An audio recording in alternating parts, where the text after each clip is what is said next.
Hey, welcome to the trick for displaying the layout box and plan view videos. Someone asked about how do you make sure that any kind of annotation is within this layout box, and you can see this is my layout box. Hey, I'm not a genius. I don't. What the? Oh, uh, my plans are pretty simple. I'm not getting carried away. But the question is, how do you make sure that when you add? I got a floor plan here. How do you make sure that whatever, and this is layout, the question is, how do you make sure that any kind of annotation that you might add to the plan stays within this text box? Well, essentially what I do is I have section cuts, and I sort of have, generally I have 8 section cuts. I have 4 in the Y direction. One, you can see them right here. 1, 2, 3, 4. And here's 1, 2, and a couple of them I didn't need because we're doing something on the back of the house and whatever. And so when I go to my plan view, whatever note I want to make, this is a Testorino, and I got that test right there. And I got this text box right here, and change the text style to use text. How about 8? I know if that thing extends beyond these section cuts, I might be in trouble. So I use these section cuts because I put these section cuts at the far limit.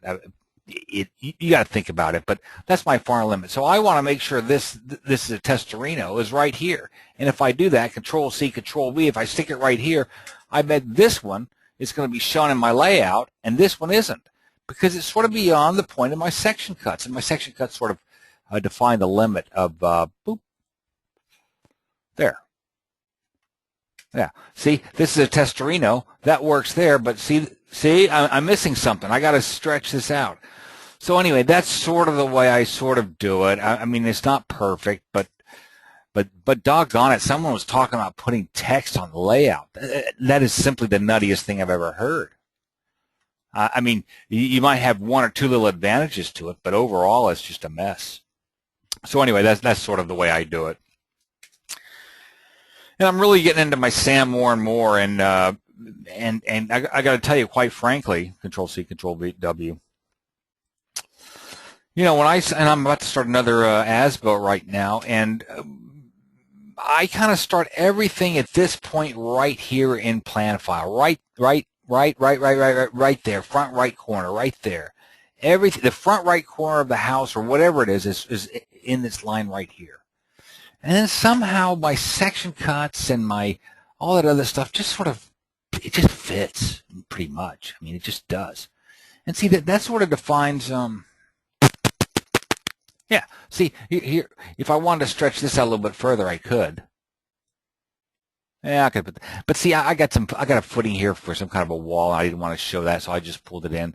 But since I got this section cut, and this is one of the things Chief came up with lately, is I have a section cut here and here.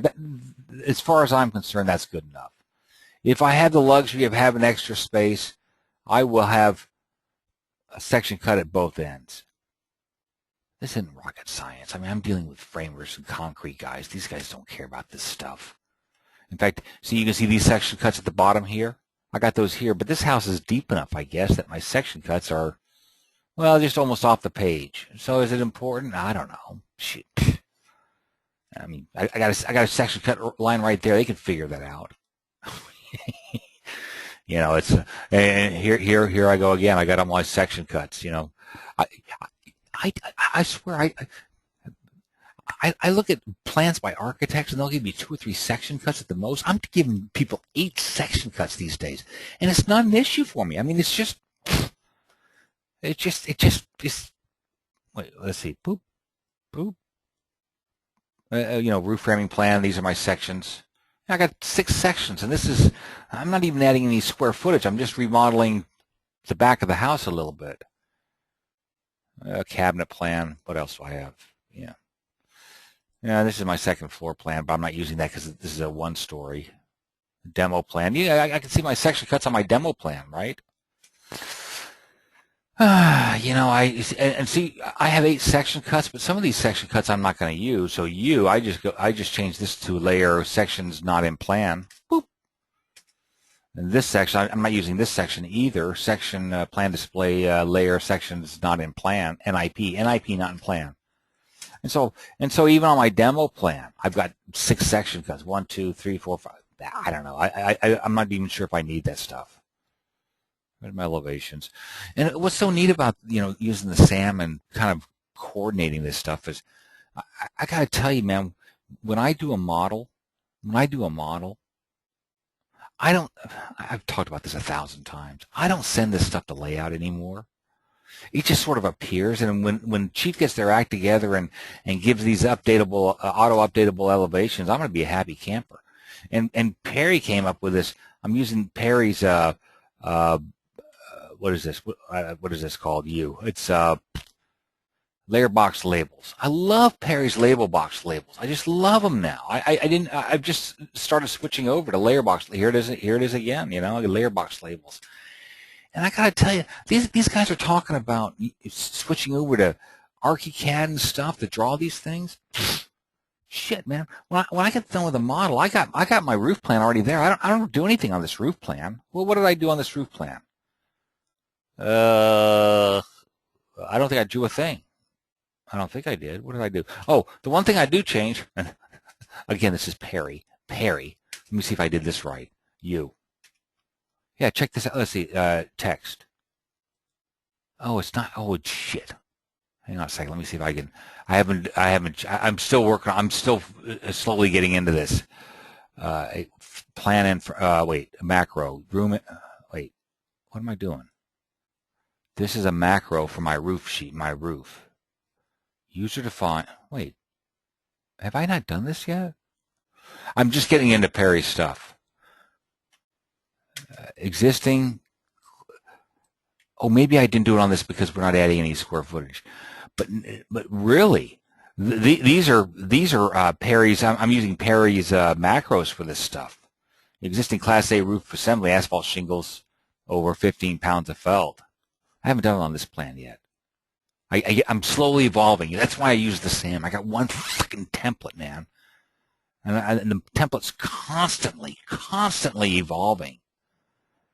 I don't use these templates because if it's a 1-story or 2-story or a stucco house or a siding house, they're all the same. Shit, it takes a second to change this stuff.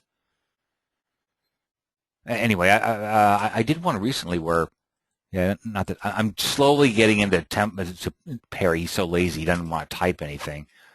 But I'm getting into this stuff where this is, well, let's just do it real quick. Let's see, hang on a second. Let's see if I can remember my hotkey. Nope, don't remember my hotkey. Here's my, oh, there it is, right there. New. This is going to be roofing 1, and this is what is it? Oh, roofing 1 existing, because I might have a built-up roof or something. So this is existing Class A roof assembly. Bloop. Asphalt shingles over 15 pounds felt. I put the little dash right there so it pops up in front and stuff. Okay, done. So now I'm just going to change this to insert user defined roofing existing. Yeah, I haven't got, because anyway, this is, I'm just getting into this. There it is right there.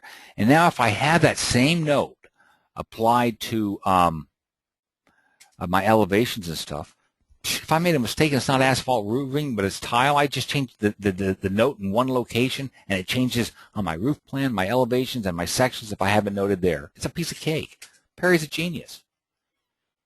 Don't tell his wife. His wife won't believe it, but I think he is. Okay, anyway, that's my little tip for blah, blah, blah. That's the end.